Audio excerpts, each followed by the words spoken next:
England became inhabited more than 800,000 years ago, as the discovery of flint tools and footprints at Happisburgh in Norfolk has revealed. The earliest evidence for early modern humans in northwest Europe, a jawbone discovered in Devon at Kents Cavern in 1927, was redated in 2011 to between 41,000 and 44,000 years old. Continuous human habitation in England dates to around 13,000 years ago, at the end of the last glacial period. The region has numerous remains from the Mesolithic, Neolithic, and Bronze Age, such as Stonehenge and Avebury. In the Iron Age, England, like all of Britain south of the Firth of Forth, was inhabited by the Celtic people known as the Britons, including some Belgic tribes in the southeast. In AD 43, the Roman conquest of Britain began. The Romans maintained control of the province of Britannia until the early 5th century. The end of Roman rule in Britain facilitated the Anglo-Saxon settlement of Britain, which historians often regard as the origin of England and of the English people. The Anglo-Saxons, a collection of various Germanic peoples,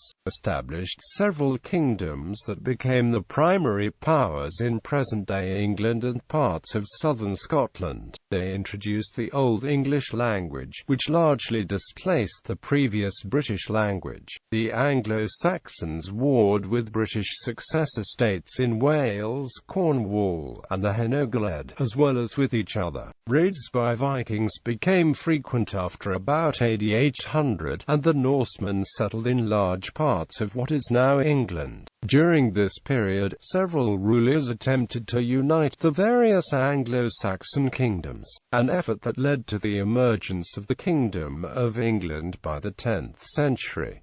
In 1066, a Norman expedition invaded and conquered England. The Norman dynasty established by William the Conqueror ruled England for over half a century before the period of succession crisis known as the Anarchy. Following the Anarchy, England came under the rule of the House of Plantagenet, a dynasty which later inherited claims to the Kingdom of France. A succession crisis in France led to the 100 Years' War, a series of conflicts involving the peoples of both nations. Following the 100 Years' Wars, England became embroiled in its own succession wars. The Wars of the Roses pitted two branches of the House of Plantagenet against one another, the House of York and the House of Lancaster. The Lancastrian Henry Tudor ended the War of the Roses and established the Tudor dynasty in 1485. Under the Tudors and the later Stuart dynasty, England became a world colonial power. During the rule of the Stuarts, England fought the English Civil War, which resulted in the execution of King Charles I and the establishment of a series of republican governments. First, a parliamentary republic known as the Commonwealth of England, then a military dictatorship under Oliver Cromwell known as the Protectorate. The Stuarts returned to the restored throne in 1660, though continued questions over religion and power resulted in the deposition of another Stuart king, James II, in the Glorious Revolution. England, which had conquered Wales in the 13th century, united with Scotland in 1707 to form a new sovereign state called Great Britain. Following the Industrial Revolution, Great Britain ruled a worldwide empire, the largest in recorded history. Following a process of decolonization in the 20th century, mainly caused by the weakening of Great Britain's power in the two world wars,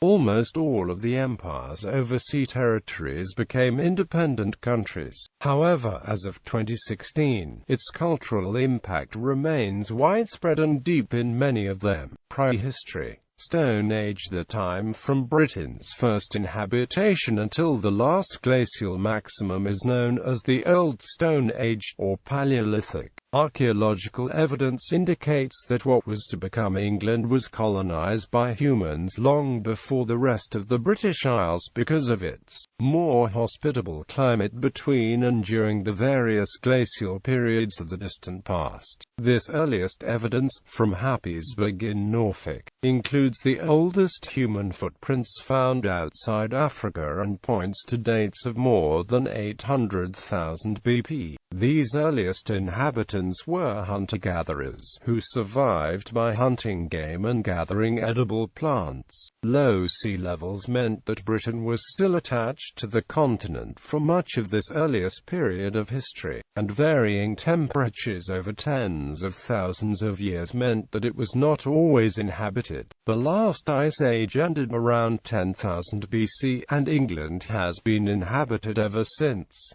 This marks the beginning of the Middle Stone Age, or Mesolithic. Rising sea levels cut Britain off from the continent for the last time around 6500 BC. The population by this period were exclusively of our own species of the genus Homo sapiens sapiens, and the evidence would suggest that the societies were increasingly complex and they were manipulating their environment and the prey in new ways. Possibly selective burning of the then omnipresent woodland to create clearings where the herds would gather to make them easier to hunt. Simple projectile weapons would have been the main tools of the hunt, such as the javelin and possibly the sling. The bow and arrow was also known in Western Europe from at least 9000 BC. The climate continued to improve and it is likely the population was on the rise. The New Stone Age, or Neolithic, begins with the introduction of farming, ultimately from the Middle East, around 4000 BC. It is not known whether this was caused by a substantial folk movement or native adoption of foreign practices, nor are these two models mutually exclusive.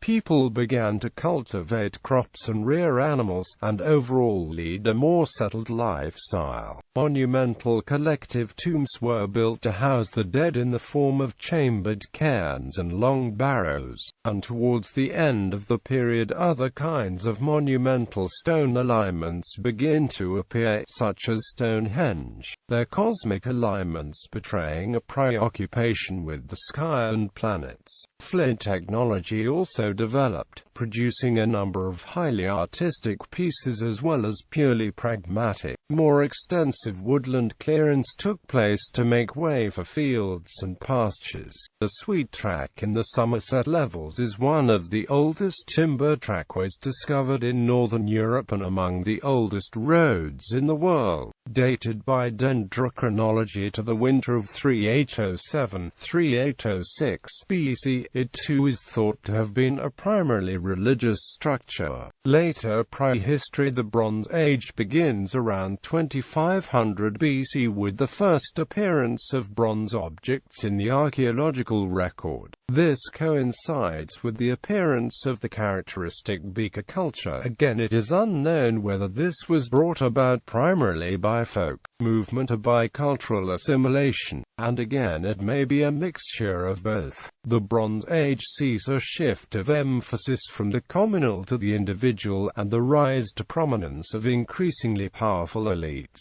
whose power was enshrined in the control of the flow of precious resources, to manipulate tin and copper into high-status bronze objects such as swords and axes, and to prowess as hunters and warriors. Settlement became increasingly permanent and intensive. Towards the end of the period, numerous examples of extremely fine metalwork begin to be found deposited in rivers, presumably for ritual reasons and perhaps reflecting a progressive shift of emphasis away from the sky and back to the earth, as a rising population increasingly put the land under greater pressure. England largely also becomes in this period bound up with the Atlantic trade system, which created something of a cultural continuum over a large part of Western Europe. It is possible that the Celtic languages developed or spread to England as part of this system. By the end of the Iron Age at the very least, there is ample evidence that they were spoken across the whole of England, as well as the western parts of Britain.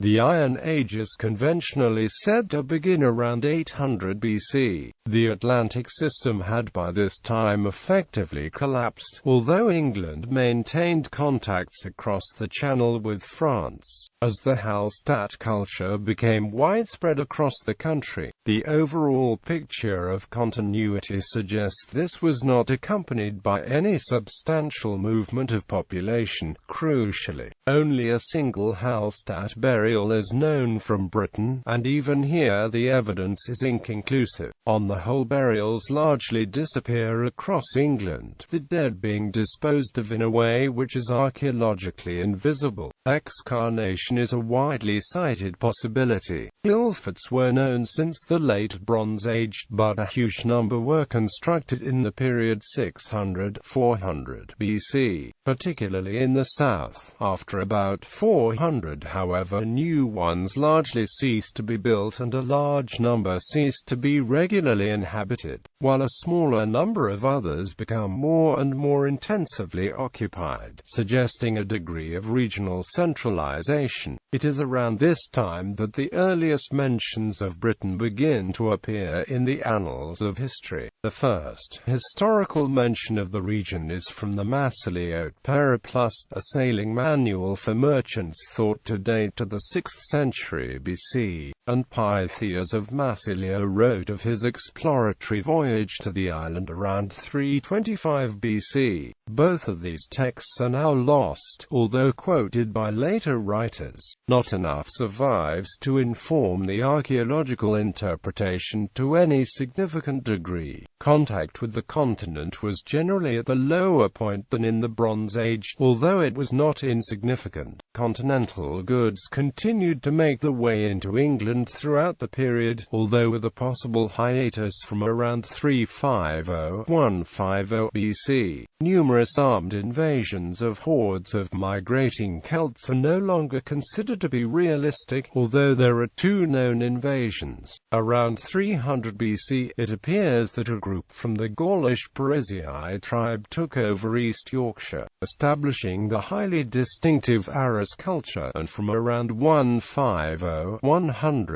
BC, groups of Belgae began to control significant parts of the south. These invasions would have constituted movements of a relatively small number of people who established themselves as a warrior elite at the top of pre-existing native systems, rather than any kind of total wipeout. The Belgic invasion was on a much larger scale than the Parisian settlement. However, the continuity of pottery style demonstrates clearly that the native population basically remained in place under new rulers. All the same, it was accompanied by significant socio-economic change. Proto-urban, or even urban settlements, known as oppida, begin to eclipse the old hill forts, and an elite whose position is based on battle prowess and the ability to manipulate resources reappears much more distinctly. In 55 and 54 BC, Julius Caesar, as part of his campaigns in Gaul, invaded Britain and claimed to have scored a number of victories, but he never penetrated further than Hertfordshire and was unable to establish a province. However, his invasions mark a turning point in British history. Control of trade, the flow of resources and prestige goods, became ever more important to the elites of southern Britain, as the provider of relatively limitless wealth and patronage. Rome steadily became the biggest player in all the dealings. In such a system, with retrospect, it is clear that a full-scale invasion and ultimate annexation was inevitable. Genetic history of the English. The Roman historian Tacitus wrote in his Agricola, completed in AD 98, that the various groupings of Britons shared physical characteristics with continental peoples. The Caledonians, inhabitants of what is now Scotland, had red hair and large limbs, indicating a Germanic origin. The Silures, inhabitants of what is now South Wales, were swarthy with curly hair, indicating a link with the Iberians of the Roman provinces of Hispania, in what is now Portugal and Spain, and the Britons nearest the Gauls of mainland Europe resembled the Gauls. This is a gross oversimplification which nonetheless holds fairly true to the present day. Some archaeologists and geneticists have challenged the long-held assumption that the invading Anglo-Saxons wiped out the native Britons in England when they invaded, pointing instead to the possibility of a more limited folk movement bringing a new language and culture which the natives gradually assimilated. Debate, however, is ongoing surrounding the ultimate origins of the people of the British Isles. In 2003 and 2006 respectively, Brian Sykes and Stephen Oppenheimer both championed the idea of continuity ever since the Mesolithic period, with a substantial input from the East during the Neolithic. More recently, this view has been contested, by pointing out that the haplotypes which Sykes and Oppenheimer associated with Spain hailed ultimately from Asia Minor. This might be more consistent with some kind of Neolithic wipeout, however it is impossible to date this gene flow. Other theories have proposed an even more substantial input in the early Bronze Age than was previously thought. Ultimately, the genetics have in fact not yet told us anything new. Researchers at the University College of London have conducted genetic tests which confirm biological differences between the English and the Welsh, with the native English population having DNA which correlates to others found in Germanic parts of northern Europe traceable through the Y chromosome. Roman Britain. After Caesar's expeditions, the Romans began the real attempt to conquer Britain in 43 AD, at the behest of the Emperor Claudius. They landed in Kent, and defeated two armies led by the kings of the Catuvellauni tribe, Caratacus and Togodumnus, in battles at the Medway and the Thames. Togodumnus was killed, and Caratacus fled to Wales. The Roman force, led by Aulus Plautius, then halted as Plautius sent for Claudius to come and finish the campaign. When Claudius arrived, he led the final march on the Catuvellani capital at Camulodunum, before returning to Rome again for his triumph. The Catuvellani at this time held sway over most of the southeastern corner of England. 11 local rulers surrendered. A number of client kingdoms were established, and the rest became a Roman province with Camulodunum as its capital. Over the next 4 years, the territory was consolidated, and the future Emperor Vespasian led a campaign into the southwest where he subjugated 2 more tribes. By 54 AD, the border had been pushed back to the Severn and the Trent, and campaigns were underway to subjugate northern England and Wales. In 60 AD, however, under the leadership of the warrior Queen Boudicca, the tribes rose in revolt against the Romans. Camulodunum was burned to the ground, as well as Londinium and Verulamium. There is some archaeological evidence that the same happened at Winchester as well, and the 2nd Legion Augusta, stationed at Exeter, refused to move for fear of revolt among the locals there as well. The governor, however, Suetonius Paulinus, marched back from his campaign in Wales to face Boudicca in battle. There was a substantial engagement, somewhere along the line of Watling Street, at the end of which Boudicca was utterly defeated. The province was pacified once more. Over the next 20 years the borders expanded but little, but the governorship of Agricola, or the last pockets of independence in Wales and northern England, finally incorporated into the province. He also led a campaign into Scotland, but from these conquests he was recalled by the Emperor Domitian. and the border gradually solidified along the line of the Stone Gate in northern England. Hadrian's Wall was built along this line in 138 AD, apart from a number of temporary forays into Scotland. This was now the border. The Romans and the culture were here to stay over the course of the 350 years in charge. England's landscape would become ubiquitously impregnated with traces of the presence. The Anglo-Saxon invasion. In the wake of the breakdown of Roman rule in Britain from the middle of the 4th century, present-day England was progressively settled by Germanic groups, collectively known as the Anglo-Saxons. These were Angles and Saxons from what is now the Danish-German border area and Jutes from the Jutland Peninsula. The entire region was referred to as Hwicce, and settlements throughout the south were called Gewiss. The Battle of Diorum was a critical battle that established the Anglo-Saxon rule in 577.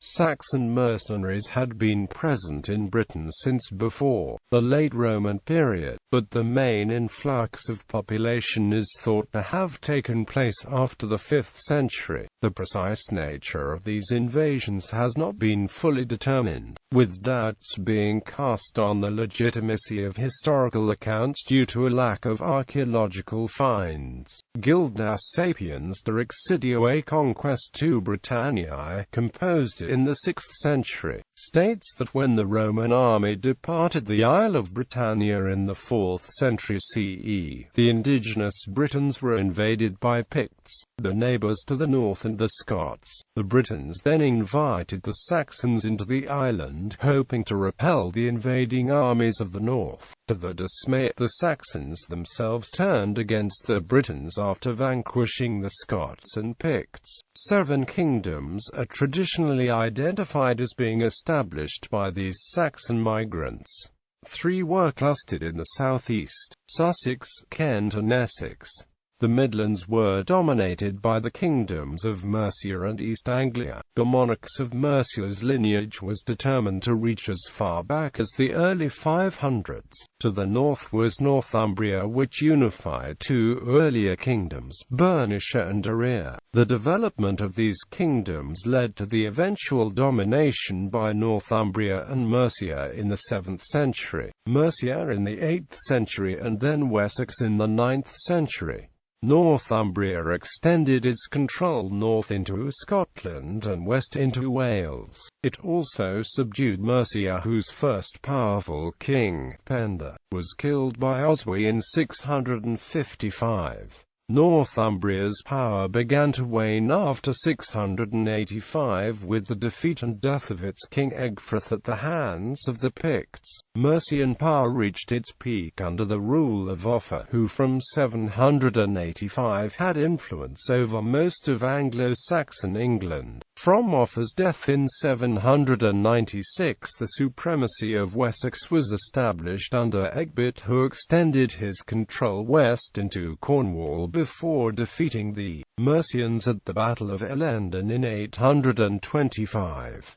4 years later he received submission and tribute from the Northumbrian king, Eand. The sequence of events of the 5th and 6th centuries is particularly difficult to access, peppered with a mixture of mythology, such as the characters of Hengist and Horsa, and legend, such as St. Germanus's so-called Hallelujah victory against the heathens, and half-remembered history, such as the exploits of Ambrosius, Aurelianus and King Arthur. However, the belief that the Saxons simply wiped or drove out all the native Britons from England has been widely discredited by a number of archaeologists since the 2000s. At any rate, the Anglo-Saxons, including Saxonified Britons, progressively spread into England by a combination of military conquest and cultural assimilation, until by the 8th century some kind of England really had emerged. Heptarchy and Christianization. Christianization of Anglo-Saxon England began around AD 600, influenced by Celtic Christianity from the northwest and by the Roman Catholic Church from the southeast. Augustine, the first Archbishop of Canterbury, took office in 597.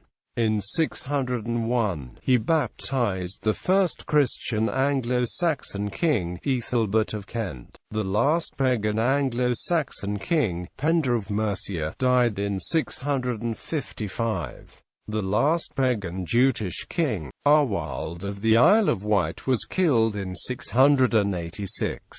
The Anglo-Saxon mission on the continent took off in the 8th century, leading to the Christianization of practically all of the Frankish Empire by 800. Throughout the 7th and 8th century, power fluctuated between the larger kingdoms. Bede records Ethelbert of Kent as being dominant at the close of the 6th century, but power seems to have shifted northwards to the kingdom of Northumbria, which was formed from the amalgamation of Bernicia and Area. Edwin of Northumbria probably held dominance over much of Britain, though Bede's Northumbrian bias should be kept in mind. Succession crises meant Northumbrian hegemony was not constant, and Mercia remained a very powerful kingdom, especially under Penda. Two defeats essentially ended Northumbrian dominance: the Battle of the Trent in 679 against Mercia, and Nectanesmere in 685 against the Picts. The so-called Mercian supremacy dominated the 8th century, though it was not constant. Ethelbald and Offa, the two most powerful kings, achieved high status. Indeed, Offa was considered the overlord of South Britain by Charlemagne. That Offa could summon the resources to build Offa's dike is testament to his power. However, the rising Wessex and challenges from smaller kingdoms kept Mercian power in check, and by the early 9th century the Mercian supremacy was over. This period has been described as the Heptarchy, though this term has now fallen out of academic use. The word arose on the basis that the 7 kingdoms of Northumbria, Mercia, Kent, East Anglia, Essex, Sussex and Wessex were the main polities of South Britain. More recent scholarship has shown that other kingdoms were also politically important across this period. Hwicce, Meganseat, Lindsay and Middle Anglia.